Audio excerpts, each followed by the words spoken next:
Les femmes et les jeunes verront bientôt augmenter leur quota d'accès aux élections politiques et aux emplois supérieurs au sein de l'appareil étatique. C'est ce qui ressort de l'audition hier matin au Sénat du président de l'Assemblée nationale, Guy Zoubandama, Fabrice Odjuga, Franck Meksamangolo, Félix Moudibangoy. Pendant près de 2 heures, Guy Zoubandama, le président de l'Assemblée nationale, a échangé avec les élus de la Chambre haute du Parlement sur la proposition de loi fixant le quota en faveur de l'accès des femmes et des jeunes aux mandats électoraux et aux emplois supérieurs de l'État. Cette proposition de loi est née de l'invite du président de la République lancé à la représentation nationale le 12 septembre 2012. Elle vise donc à fixer le quota des candidatures des femmes et des jeunes à toute élection, sauf à l'élection présidentielle, à 30% pour les femmes et à 20% pour les jeunes.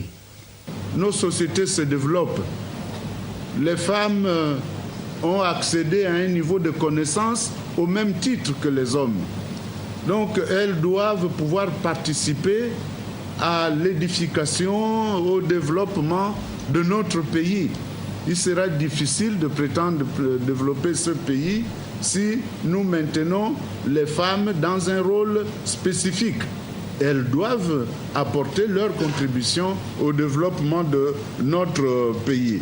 L'adoption de cette proposition de loi, dira le président de l'Assemblée nationale, amènera le Gabon à répondre à une recommandation de l'Organisation des Nations Unies qui a fixé ce quota à un seuil de représentativité à 30% pour les jeunes et les femmes.